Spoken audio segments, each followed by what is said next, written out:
Let me ask you something gently.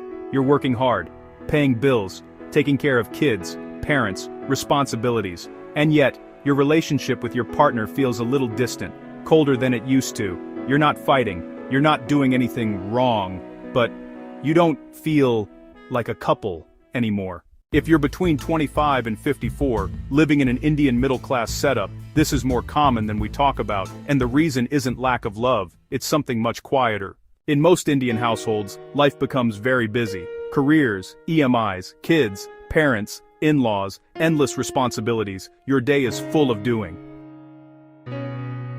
And here's the truth many couples miss. You start mistaking routine for intimacy. You live in the same house, share the same bed, manage the same bills, but you stop talking about what actually matters. You're still attending family functions together, still coordinating schedules, still being responsible adults, but emotionally, something has shifted. You feel more like roommates than partners, and because nothing looks broken, you don't address it, until the distance slowly becomes normal. This isn't about big fights, it's about emotional drift. You talk about bills, kids, parents, logistics, but you stop talking about how you're feeling, what you want from life, what you appreciate about each other. Over time, one or both partners start feeling unseen. The good news is this: you don't need to start over, you don't need dramatic changes. For many couples, what helps is restarting a few important conversations.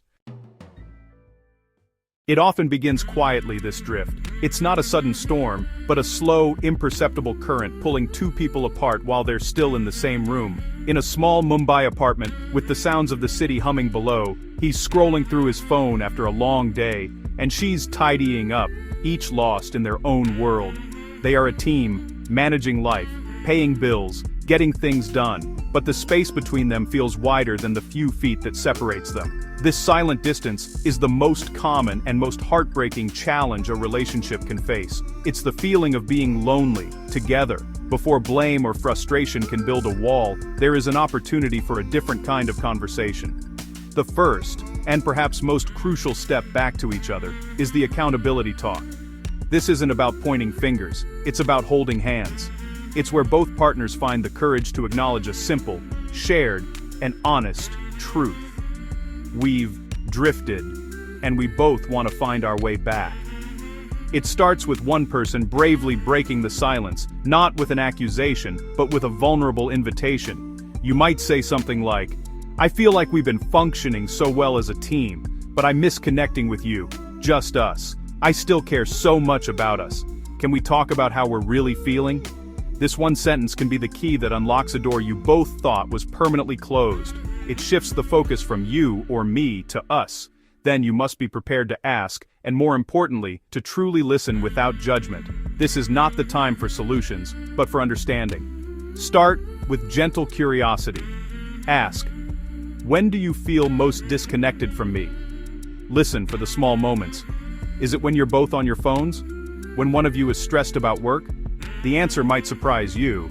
It's often not about the big fights, but the small, everyday neglects. Then flip the perspective to build on what works. Ask, and when do you feel most supported and loved by me?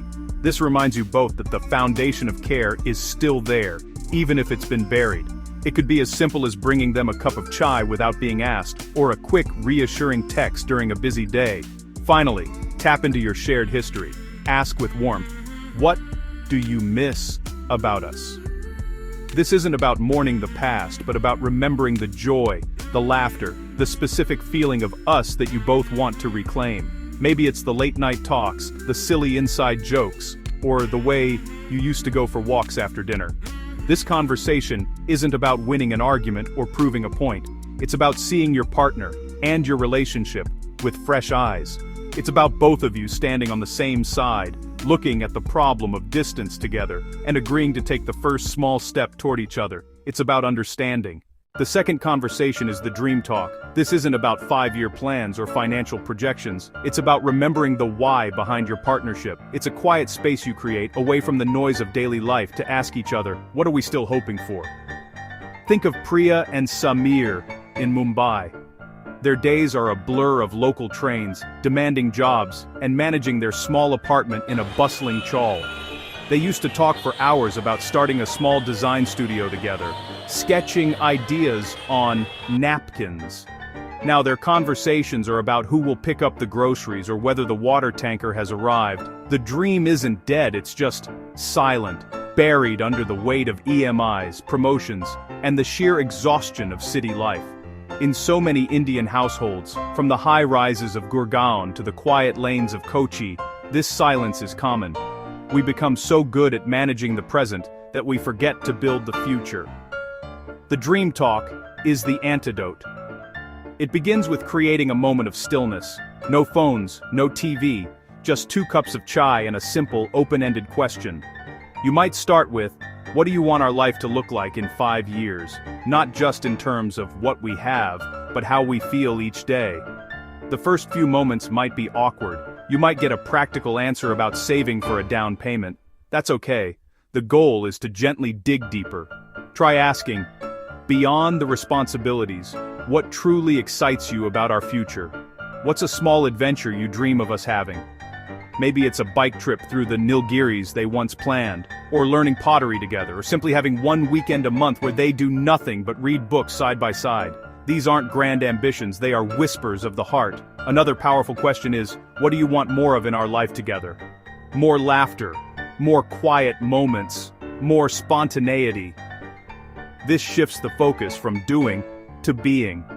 When you start talking about these things again, something fundamental shifts.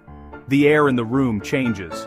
You're not just 2 people running a household anymore.